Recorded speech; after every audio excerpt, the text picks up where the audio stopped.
Hey, what's going on everybody? It's ETA Prime back here again. Today I'm super excited because I finally got my hands on a mini PC I've had my eye on for a little while. This is known as the LIVA One A300, and when it comes to the LIVA brand, I've actually reviewed a few of their mini PCs. They're the company behind the world's smallest Ryzen PC we reviewed on the channel a few months ago, but most of the time when it comes to their mini PCs, they're powered by mobile chips, be it Intel or AMD. But when it comes to the One series, this is actually using an AM4 socket, so we can throw Athlon in here or Ryzen, and it does support up to the 5700G. Now, since there's no built-in GPU on this mini PC, we will have to use an APU-based solution up to 65 watts, and at the time of making this video, the 5700G is the most powerful AM4 APU on the market. And as you can see, it's definitely a super small form factor PC, and being such a small PC, we've actually got a lot of I/O for its size.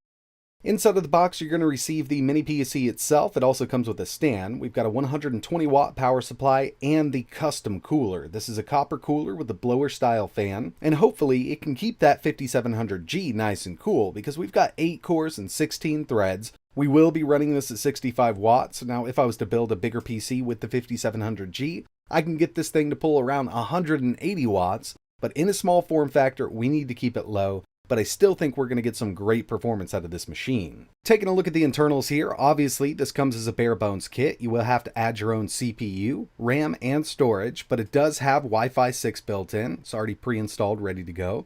It does support a single M.2 SSD and a 2.5-inch drive. And when it comes to RAM, this utilizes SODIMM RAM. We can go up to 64 gigabytes at 3200 megahertz, but in the BIOS we can overclock it a little bit as long as your modules can handle it.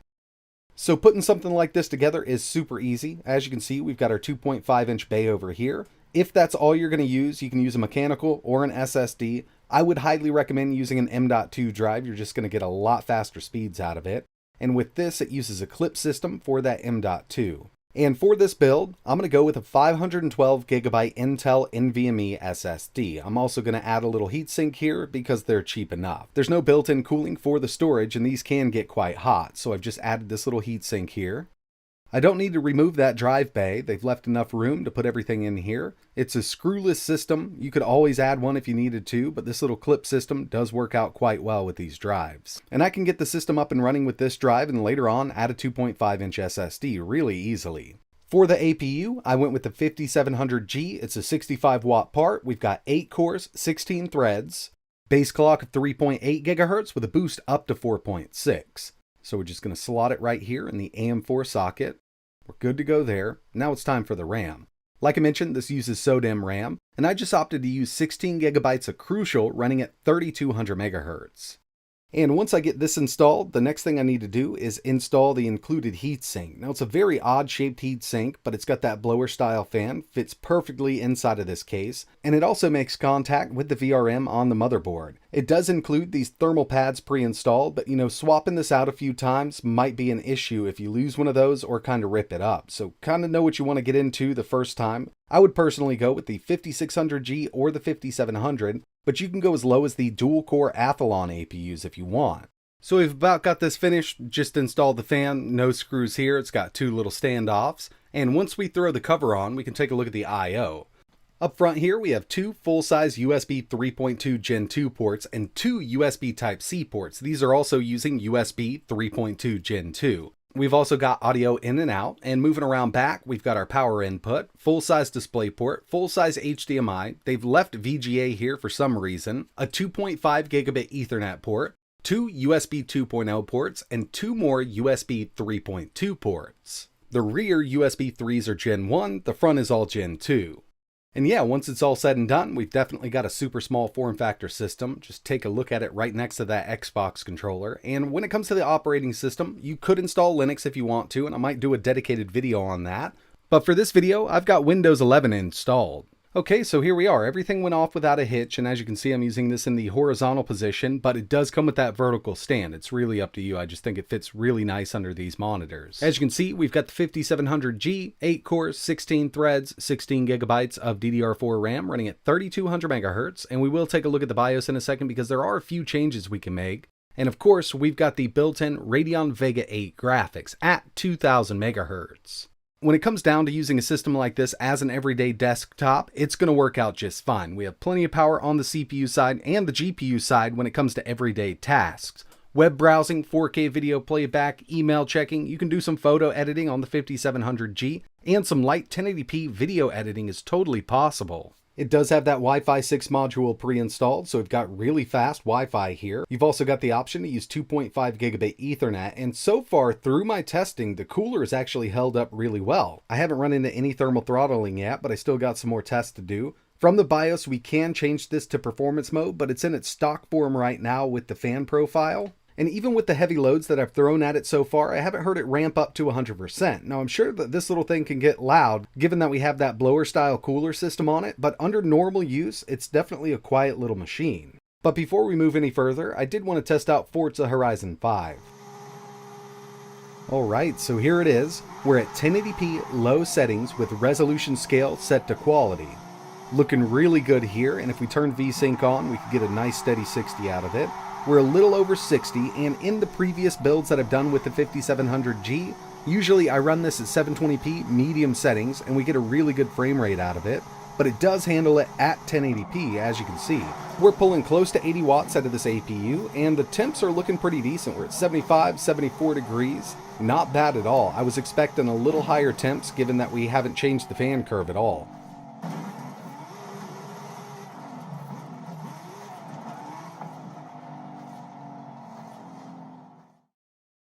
So next up, I wanted to take a look at the BIOS, and I'm actually a big fan of this. I'm not sure if they're still calling them visual BIOSes, but it looks pretty good. Over here, in the easy mode at least, we've got some fan profiles that we can choose from: normal, quiet, silent. We've also got our CPU temps, voltages, and everything like that. But we've got an advanced section right here. And from the advanced section, there's quite a bit we can change, but when it comes to overclocking directly from the BIOS, it's kind of a no-go on this little chipset. But when it comes down to it, we're working with such a small form factor PC and kind of a limited cooling system that overclocking the 5700G just really wouldn't work out. But we can set our memory clock. Now with the memory I have in here, it's 3200 megahertz by Crucial, and if it came down to it, I could probably overclock this from the BIOS up to around 3400, which would help out with a little bit of GPU performance. But for all of my tests, we're going to leave it just like it is, at 3200 megahertz. Just note that yes, we can from the BIOS. But yeah, that's about it when it comes to overclocking anything at all on this little system, unless you want to use the third-party application from within Windows. The next thing I did was run some benchmarks, and first up we have PC Mark 10. We've got a total score of 6,273, looking really good as an everyday desktop with these kind of scores. Next up, we've got Geekbench 5, single core 1536, looking great for Zen 3, multi 7830. I have seen the 5700G score higher on the multi-core side of things, but we're a bit limited by the wattage this thing's putting out. Moving over to some GPU benchmarks with 3D Mark Night Raid. Total score 17,929.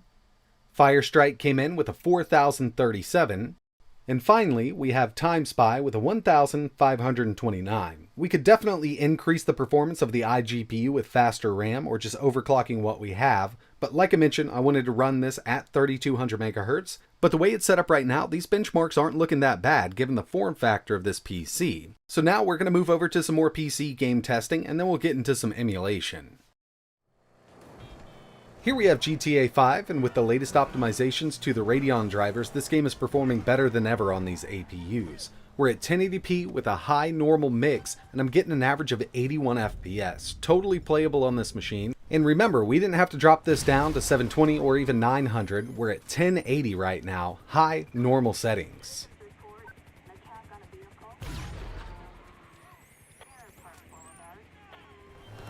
Next on the list, we have The Witcher 3. I'm at 720p with a low-medium mix. We can actually get an average of around 73 FPS out of this game. Unfortunately, even low 1080 is a bit much. We average around 55, but you can run this at 1080p high settings and lock it at 30 and still have a really good experience with this game.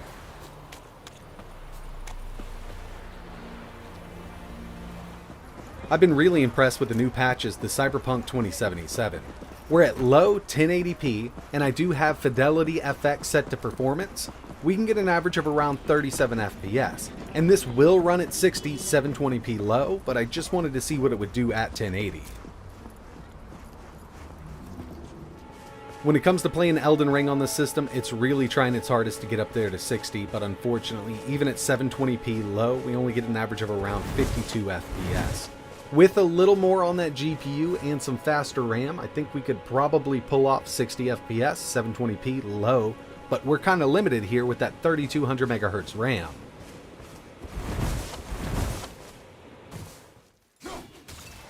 And the final PC game for this video is God of War. Here it is at 720p. We've got the original settings going, and Fidelity FX is actually set to quality instead of performance. I'm getting an average of 35 FPS. Was really hoping for a little more, but when it comes to this GPU, remember, we're still based on Vega. But now it's time to move over to a little bit of high-end emulation, and first on the list we have PS2 using PC SX2, 1080p DirectX 11 backend. We're at the balance preset here with Sly Cooper, looking really good. And with the 5700G, there are some easier to emulate games that can go up to 1440p and even 4K. Moving over to the Dolphin emulator, here we have Tatsunoko versus Capcom for Wii. We're at 1440p, again using the DirectX 11 backend. And with this, if you want to go with Vulkan, you definitely can, but I just left it at DirectX 11 because it works really well.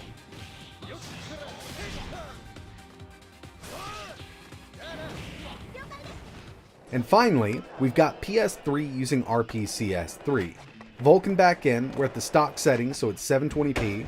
And if we take a look at Afterburner up in the top left-hand corner, we're pulling close to 88 watts. And by the end of this run, I did have a maximum temperature of 75 degrees Celsius. But this little cooler is doing a really good job on this chip. I also always like to check out total system power consumption when it comes to these small form factor PCs, and this was much better than I thought it would be. At idle, we averaged 23 watts. Keep in mind this is plugged into a kilowatt meter while testing everything.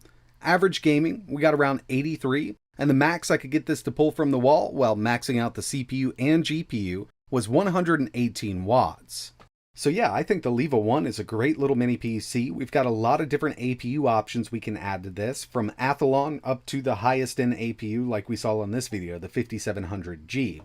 I think one of the best options you could add to this would be the 5600G. We've got 6 cores, 12 threads, and it wouldn't pull as much wattage, but we'd get very similar performance. But in the end, I think this would be a great option if you're into these super small form factor do-it-yourself PCs. It comes bare bones, so remember, you got to add your storage, RAM, and APU. We've got tons of options, and if you're interested in learning more, I will leave links in the description to LIVA's website.